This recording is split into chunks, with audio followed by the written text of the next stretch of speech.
Namaste and welcome to our continuing series, The Life Divine with Rangada. We are on chapter Indeterminates, Cosmic Determinations and the Indeterminable, page number 321, the first paragraph, but an approach from the material end. So, as usual, we will summarize what he has said in the previous para for the sake of continuity. Okay, so in the previous para, he says that mind influences body at a higher level. When you are in the spiritual planes of consciousness, the mind consciousness can control things in the body. But in the lower, he says mind influences body at a higher level, just as body dominates mind at a lower level. At our level, we may not be conscious of it, but our body is determining largely our even psychological behavior. If I have an upset stomach, it changes my mood. Okay. If I am burdened by too many things, then I lose my. If I am bothered too much by too many things, I am disturbed. So, the body has got a very big influence on the mind and our behavior at the lower level. But in the spiritual planes of consciousness, mind controls body, mind, life to a certain extent. But at the highest level, spirit controls both. That's what he has said in the previous para. So, I'll read out the summary, a very small one, and then we'll go to the para we have to read today. Mind influences body at a higher level, just as body dominates mind at a lower level. But finally, it is spirit that is master of matter and is slowly emerging from the dark, tenebrous substance of matter. Mind is involved in matter, and as it goes on emerging slowly, when it reaches to these second spiritual levels of consciousness, it starts dominating the lower nature. Okay. Rangada, I am just noticing we had not finished explaining the previous paragraph. We will do that. Yeah, I think it's from the line on the other side. Okay. Yeah, that's where we start from. So, okay. I'll finish the summary and then we'll go back to what Nili is saying. It then becomes slowly emerging from the tenebrous substance of matter. It then becomes possible to conceive of a divinized body, supramentalized matter. Why? Because as you keep going higher and higher, mind begins to control the lower nature. So if you go high enough, it will be able to completely control the lower. And we can say it in this way. We can say that life is nothing but matter and life combined. In other words, we have injected life into matter, and the result is insects and animals and finally even men. Okay? Now, then we have mentalized matter. Matter, if you put the capacity of thought into matter, you have the brain, human brain, which is capable of thought. Okay? Note interestingly that our muscle is only lifed matter. It is life matter. But our brain is mind matter. So exactly in the same way, we can conceive of supramental matter. So that is why, theoretically at least, it is possible. That's what he has said. Now, I go back to the previous para, last sentence maybe. Okay, so on the other side, in the opposite order of process, that by which the mind can transmit its ideas and commands to the body, can train it to be an instrument for new action, can even so impress it with its habitual demands or orders that the physical instinct carries them out automatically, even when the mind is no longer consciously willing them. Those also more unusual but well attested, by which to an extraordinary and hardly limitable extent the mind can learn to determine the reactions of the body, even to the overriding of its normal law or conditions of action. The These and otherwise unaccountable aspects of the relation between these two elements of our being become easily understandable, for it is the secret consciousness in the living matter that receives from its greater companion. It is this in the body that, in its own involved and occult fashion, perceives or feels the demand on it and obeys the emerged or evolved consciousness which presides over the body. So, long sentence, and we'll have a look at it carefully. So, on the other side, in the opposite order of process. What is the opposite order of process? We'll see. That by which the mind can transmit its ideas and commands to the body. So, mind can have an influence on the body. That's what he's saying. There are many examples which we'll look at. It's very interesting. Okay, so. There is a book called The Biology of Beliefs by Bruce Lipton. So he has done a research on how our DNA can be remodified if we change our thought patterns and our attitude. That is very fundamental. But exactly. It can be even at a lower, more superficial level also. Just imagine when you are training. If I have a sitar in my hand and I have never done it, okay, I will not be able to do. So mentally you first begin with your mental and vital. You say this is sa re ga ma and you train your fingers. Once you have trained your fingers, you don't have to think anymore. Automatically the hand is going. Just like writing also. Even writing also is like that. In the beginning, when I am a child, I have to say, what is my name? I have to write letter by letter. I have to exert my mind and put letter by letter. I have to train my mind for that. But once it is done, if a sentence is given to me, the mind will automatically go. My mind will be thinking of something else, but my hand will be writing. So, this is what he is saying, that the mind can transmit its commands and powers to this. To such an extent it can go that it becomes automatic. The reactions of the body can become automatic. Okay? Sleepwalking, for instance, is one instance. Okay? You can even, in sleep, you can even walk on the parapet of a terrace, but you will never fall down. It is so controlled. So this is possible. Okay? And also there is the example of hypnotism. In hypnotism also, in hypnotism it's not your own mind which is putting, but somebody else which is putting thoughts into your, and the body will obey. Okay? I'll count 10. The hypnotist tells you, I'll count 10 and you will fall asleep. If you believe in him and surrender to him, this will happen. And then he will tell you to examine your past and then try to find the problem which is at present the complex that you have. What is the origin of that complex he will try to find. So this is what Swami is saying here. And what you are saying is right down to the body, the cell level. Cell level, yes. Okay. And that's exactly the work that Mother was doing. Exactly.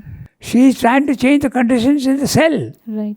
Okay. But I mean, after reading his book and seeing his video, it is a very mentalized approach that he talks about, but Mother talks about it from the point of view of consciousness, which is more integral. Spiritual consciousness.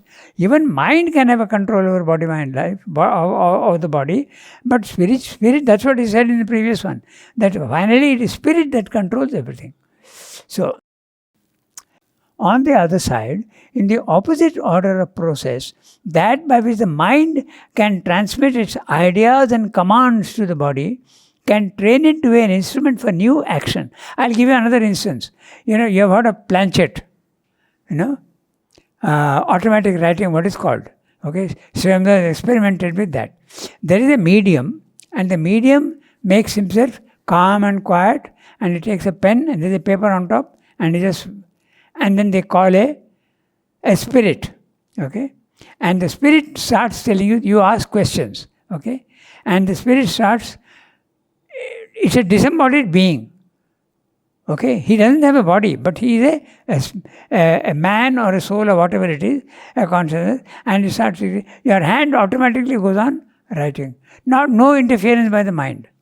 If there is interference by the mind, the recording will not be correct. So this is what he's saying, that it can be that way.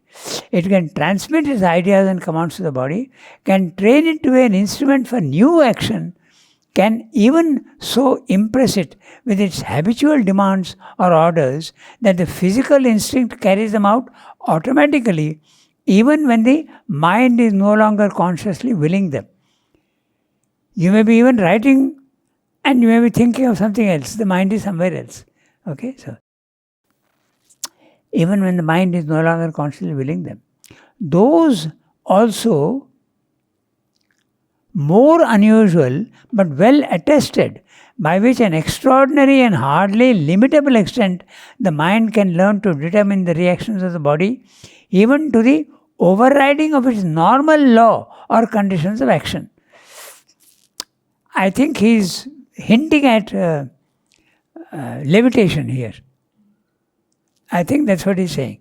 It's not very clear, but there may be other phenomena also that can happen. But Like there in, I think, talks by Nirodhar and Sri Aurobindo, or I think someone was asking Sri Aurobindo about his experience in jail where his body actually levitated, and he asked Sri Aurobindo that did you experience that? And Sri Aurobindo just politely said, you have to ask the attendant, how will I know? yeah, but in another place he said that yes, he did, of course. Most of the body was not touching the ground, but some of it was touching the wall. Right. And the Scottish guard who came, yes, he was got a Scottish frightened. guard, he saw that, got frightened and ran away. What is this? It's floating in the air. So, I think he's in meaning that, but I'm not sure, he may be meaning something else also. Those also more unusual, but well attested, by which to an extraordinary and hardly limitable extent, the mind can learn to determine the reactions of the body, even to the overriding of its normal law or conditions of action. Like, there are things like walking on water, which we discussed earlier, those things, I think. That's right. You teach the body to do all those things. That's exactly what he's saying. Walking on water is the same phenomena as levitation. And those and other otherwise unaccountable aspects of the relation between these two elements of our being become easily understandable. There is constantly a reaction between spirit and matter. In the lower levels of consciousness, matter is determining and dominating spirit. At the higher levels of consciousness, spirit starts dominating matter, and at the highest level, spirit is completely master of whatever it is producing. The three levels. That's what he's saying. Okay, so these and otherwise unaccountable aspects of the relation between these two elements of our being become easily understandable, for it is the secret consciousness in the living matter that receives from them its greater companion. It is this in the body that in its own involved and occult fashion perceives or feels the demand on it and obeys the emerged or evolved consciousness which presides over the body. Now, they're very interesting. Greater companion. What's he talking about? Okay. For it is secret consciousness in the living matter. There is a consciousness in matter. There is life in matter, and in the life which is in matter already, there is also consciousness. So, the consciousness in the body is obeying the consciousness above, which is its greater companion. That's what he's saying. It's like a younger brother and an elder brother. The younger brother, the consciousness in the body, is responding to the elder brother, consciousness higher up. But you don't feel it's the consciousness reacting, you feel it's the body reacting. That's what he's saying. It is this in the body that in its own evolved and occult fashion perceives or feels a demand on it and obeys the emerged or evolved consciousness which presides over the body. Finally, the conception of a divine mind and will creating the cosmos becomes justifiable, while at the same time the perplexing elements in it which our reasoning mentality refuses to ascribe to an arbitrary fiat of the Creator find their explanation as inevitable consequence of a consciousness emerging with difficulty out of its opposite, but with the mission to override these contrary phenomena and manifest by a slow and difficult evolution its greater reality and its true nature. So, there is an involution of consciousness in matter, and slowly it is emerging. And as it keeps emerging, first the power of matter, matter overpowers, if you want, spirit, mind. But as it keeps on emerging, it becomes more and more powerful, and finally it can become master of the. If you put it in terms of Purusha and Prakriti, which is actually the same thing with different words, in matter, Prakriti is dominant. It is moving and it hides consciousness in itself. Okay? It does not allow consciousness to emerge. But because it is a divine consciousness, it emerges slowly with difficulty in spite of the resistance of matter. And finally, when it emerges sufficiently well, it starts becoming separate from the influence of matter at the level of the self. And as it keeps growing higher and higher, it starts dominating and dictating terms to Prakriti. This is the fact. They are inversely proportional to each other always. In matter, if you want to put it very gross mathematical terms, for understanding's sake, Prakriti in matter is 99.9%. Consciousness is 0.01%. As you keep emerging in the self, consciousness becomes 99.9 and force becomes 0.01, because you are in an immutable consciousness. You are static. You are not acting at all. So force is not there. As you keep going higher and higher, at the highest level, they are both equal to each other. You can say 50-50.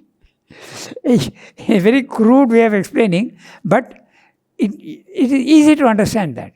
And why am I saying 99.9 and not saying 100%? Because consciousness is there even in matter, but in a very suppressed manner. In the same way, in the self, force is there present, but you don't perceive it, you don't need to perceive it, you don't want to perceive it. But as you keep going higher, you realize that you have the power to do things in the physical world. Okay, so that's what he said in the previous para. So here in the previous one, he has dealt with mind over matter. Okay, it reminds me of a very funny saying.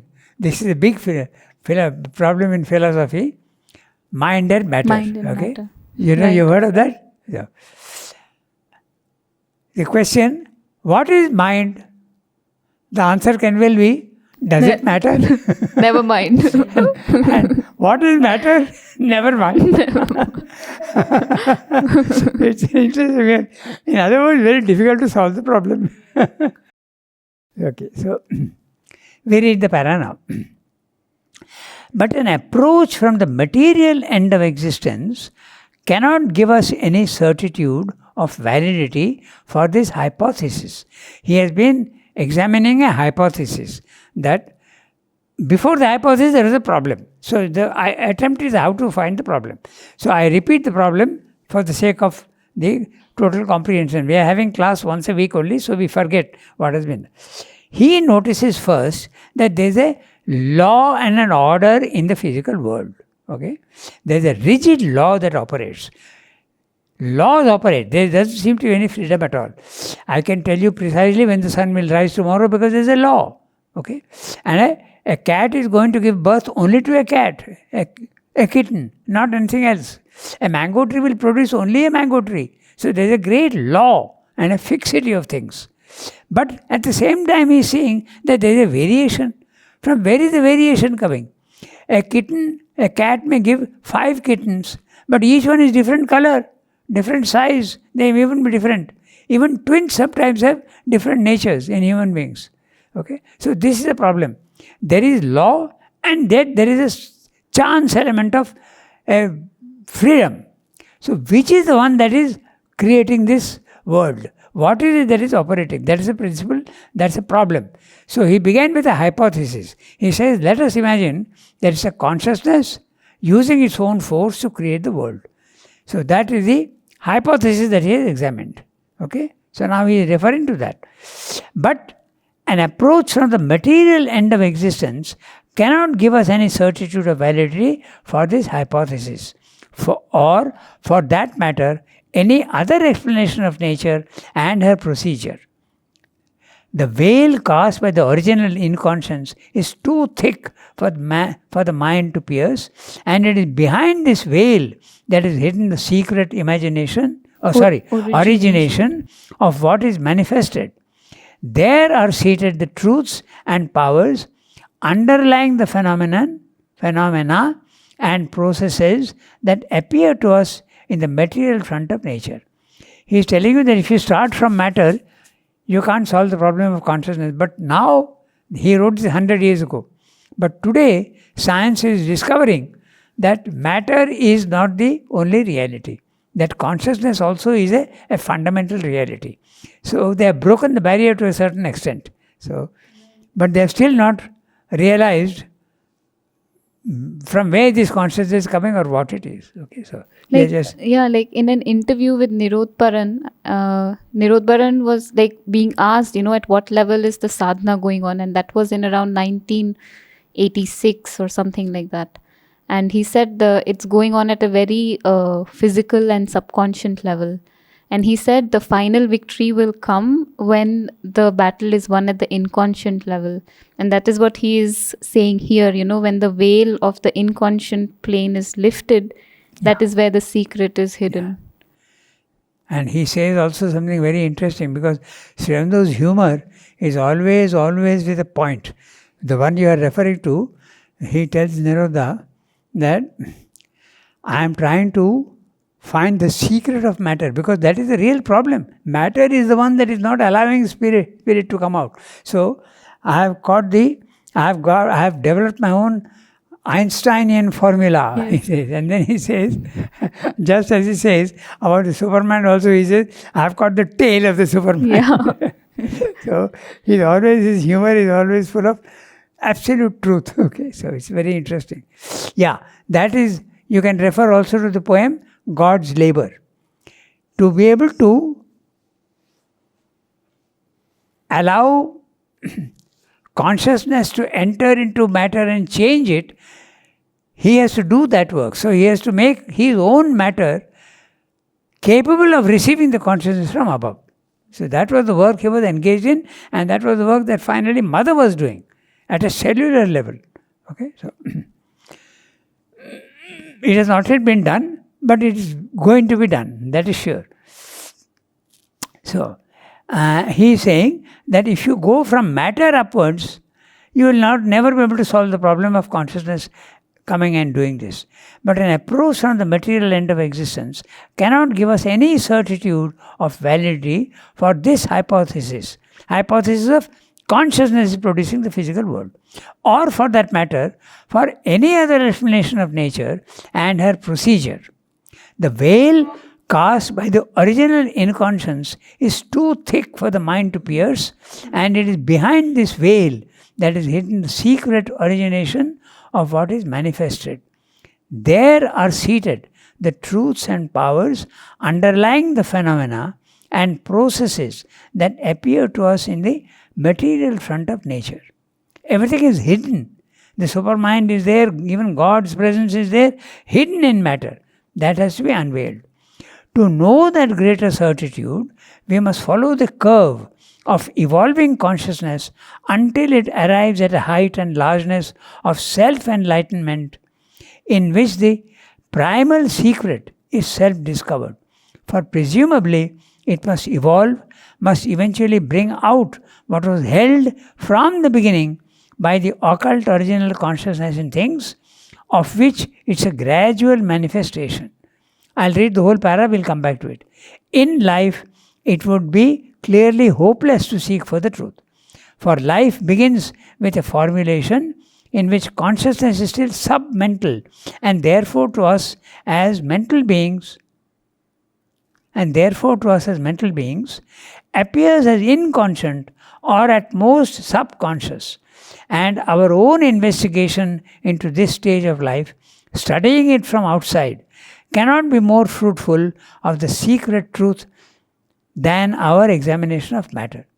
Even when mind develops in life, its first functional aspect is a mentality involved in action, in vital and physical needs and preoccupations, in impulses, desires, sensations, emotions, unable to stand back from these things and observe and know them.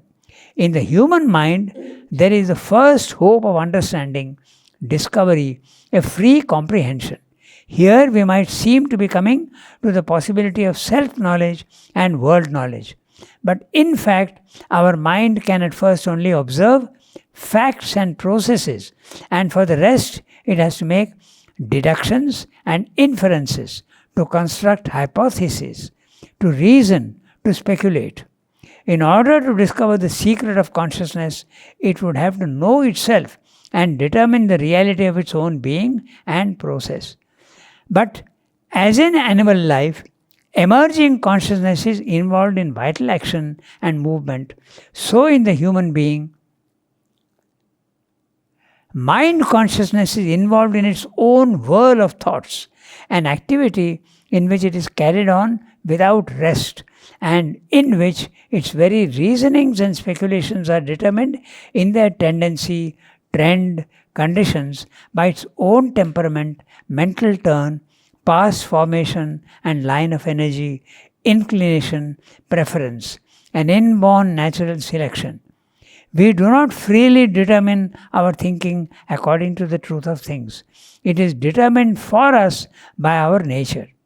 We can indeed stand back with a certain detachment and observe the workings of the mental energy in us, but it is still only a process. But it is still only its process that we see, and not any original source of our mental determinations. We can build theories and hypotheses of the process of mind, but a veil is still there over the inner secret of ourselves, our consciousness, our total nature. He has gone into great detail, but essentially what he's saying, the hypothesis that I started with, supermind is creating the world. But if you start from the lower end, you will never be able to solve the problem that it is mind that is creating the world. So, if you are a scientist, you will say matter is creating life and life is creating mind. If you are a scientist, if you start from matter. But if you are a spiritual person, you will know that is the real creator and not matter. Matter is created by spirit. Okay? But in the evolution, you see that matter is producing life and producing mind. So he's saying if you go from the bottom, you have to keep climbing until you come to a point where you hit the solution. So where is the solution? He will tell you one by one, he will take you from each plane. Here he has dealt with matter and life and mind. And he says even there, you are not able to solve the problem. Okay? We'll go into great detail. So I read each sentence. But an approach from the material end of existence, we are starting from matter, okay, cannot give us any certitude of validity for this hypothesis. Which is the hypothesis talking about? That consciousness is creating everything. Consciousness and force are creating everything. Consciousness contributes to the chance element and freedom element, and force is contributing to the law element and the fixity. Okay? That's his hypothesis is starting with. For that matter, for any other explanation of nature and a procedure. In other words, he's saying that if you start from matter, like the scientist is doing, and get stuck only at that, you'll never solve the problem of who is the creator of the universe. You'll never be able to solve the problem. Any explanation you give, you'll get stuck. And he's explaining why. The veil cast by the original inconscience is too thick for the mind to pierce, and it is behind this veil that is hidden the secret origination of what is manifested. In other words, there is an involution We have started with the theory of the Satchidananda. We have begun with that. There are other theories, but from those theory, there is Satchidananda which manifests, involves itself in matter. So in matter, you have life. In life, you have mind. In mind, you have supermind. And in supermind, there is Satchidananda. Everything is there. And slowly it is evolving one by one. So if you start from here, until you go to the top, you will never solve the problem of who is the creator. Science says matter is a creator. The yogi will tell you at the end that no, it is consciousness that is the real creator. Okay? So, in fact, Srimata says very interestingly, he says that matter is not the creator, it is the created. Consciousness has created. So, he says the scientist makes a mistake of confusing creator and created. So that's why he's saying it's impossible for the scientist to think that consciousness is the real creator. But as I told you, 100 years earlier he wrote this, now they are breaking the barrier. Many scientists are having spiritual experiences. So I go to the next sentence. The veil caused by the original inconscience is too thick for the mind to pierce, and it is indeed behind this veil that is hid the secret origination of what is manifested. There are seated the truths and powers underlying the phenomena and processes that appear to us in the material front of nature. We see nature, we see matter creating life, and we see it creating mind. And we think that matter is the creator. Okay? Apparent. To know with greater certitude, we must follow the curve of evolving consciousness until it arrives at a height and largeness of self-enlightenment, in which the primal secret is self-discovered. So, we have seen that when life is coming out, more consciousness is there. When mind comes up, even more consciousness is there. So, why not keep exploring more and more and going higher and higher until you come to self-enlightenment? That's a process we should follow. That's what he's saying. Okay? Very reasonable. To know with greater certitude, we must follow the curve of evolving consciousness until it arrives at a height and largeness of self-enlightenment, in which the primal secret is self-discovered. For presumably, it must evolve. Okay, now he's using the word presumably, because evolution has produced life and matter, but some may say that's the end. So he's saying presumably we can presume that it will continue. He used the word presumably. Okay? It must evolve, must eventually bring out what was held from the beginning by the occult original consciousness in things. He is now leaning on the hypothesis that he has made. Okay? So he is going back to the hypothesis. By an occult means secret. Secret original consciousness in things, of which is a gradual manifestation. So, the original consciousness is in the inconscience, and it is secretly evolving upwards. That's what he's saying. Okay? So, can we find the secret in life? He says it is not possible. In life, it would be clearly hopeless to seek the truth. For life begins with a formulation in which consciousness is still submental, and therefore, to us as mental beings, appears as inconscient or at most subconscious. It is very obvious that the animal is only half conscious. And our own investigation into this stage of life, studying it from outside, cannot be more fruitful of the secret truth than our examination of matter. We will be able to succeed as much as we are looking at matter and finding out things. Life also will be able to find out only that much. So can we go even higher and find out? That's the next sentence. Even when mind develops in life, its first functional aspect is the mentality involved in action, in vital and physical needs and preoccupations, in impulses, desires, sensations, emotions, unable to stand back from these things and observe to know them. What he is talking of here in very complicated language, I'll identify the words for you. There is first of all a physical mind. Then there is a vital mind, and then there is a pure mind. Okay? So, the physical mind is that part of the brain which interprets your senses. the senses need interpretation. So that's called the manas in Indian philosophy, and that's what he's saying. Look at the words he's using. Even when mind develops in life, its first functional aspect is a mentality involved in action. The action is hiding the mentality. So it doesn't come out very clearly. So the action involves the mind. He is talking about the physical mind. Okay?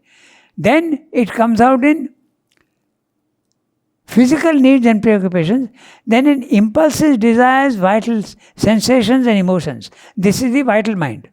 There is a physical mind, there is a vital mind, and finally there is a pure mind. Same says in the synthesis, pure mind is rare even in human beings. Very few can think clearly and logically. Their vital is always interfering with their mind. Okay? Their likes and dislikes are influencing their thinking. It's not objective thinking at all. So this is what he's saying. Even at the mind level, even when you are at the pure mind level, problem is not solved. You still are confused as to who is the real creator. Sri Aurobindo gives example for someone who has a pure mind. He mentioned Plato, no? Plato and Shankara, he says, are the greatest that the intellect has produced in the world. Right. But he doesn't speak of them as pure mind, but obviously it is pure mind. Right. And any yogi can get the pure mind if he stops identifying himself with body-mind life. If his consciousness escapes from body-mind life, and the pure mind at its lowest level is the higher mind. The higher mind is the lowest of the spiritual planes of consciousness. When you are identified with your body-mind life, you are, even if you are an intellectual, you are identified with your thoughts. That's what he'll tell you here in the sentence. We'll see that.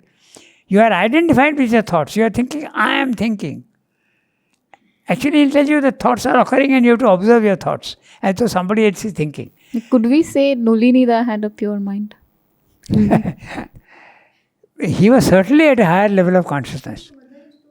To know with greater certainty, we must follow the curve. We read that. So in life, that also we have seen. Even when mind develops in life, its first functional aspect is a mentality involved in action. This is the physical mind, in vital and physical needs and preoccupations. Then,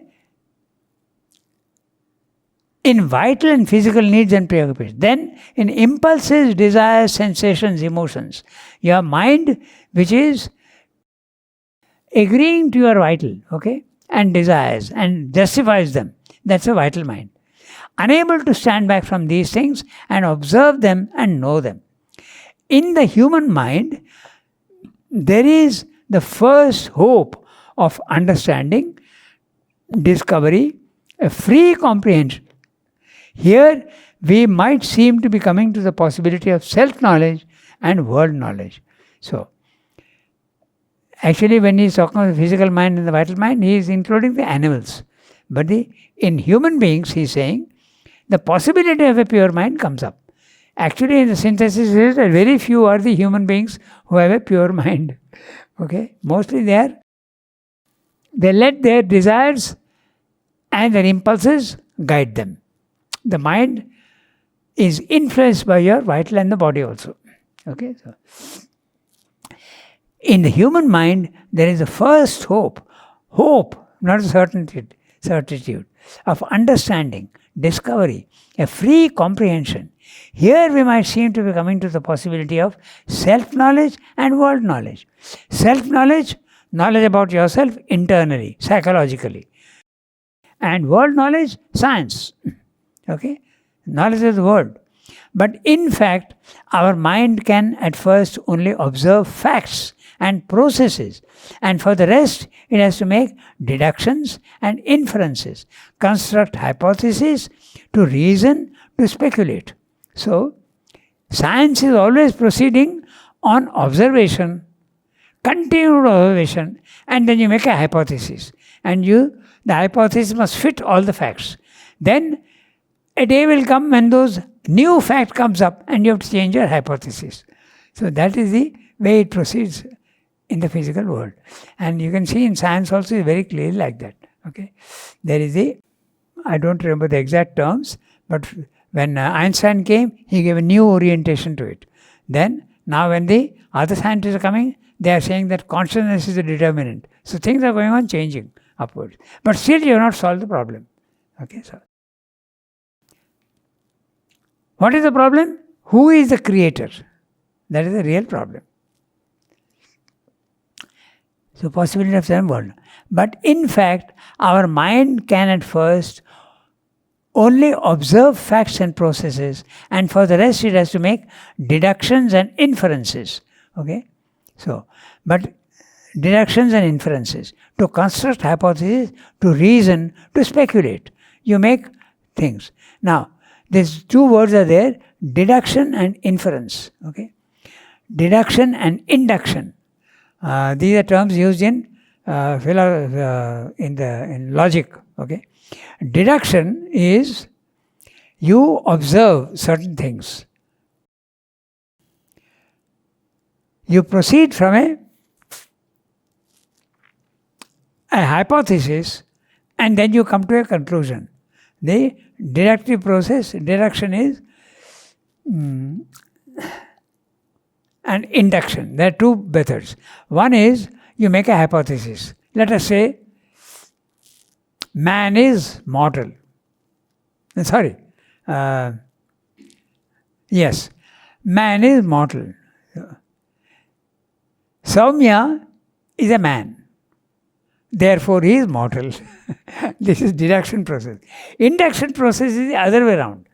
I noticed the sun rising from the east today. Yesterday also I saw it rising from the east. Day before yesterday also it rose from the east. 1 month ago also it rose from the east. I now, induction, tomorrow also it will rise from the east. So these are the two logical processes how they go about, deduction and induction. Okay, so he is talking of logic.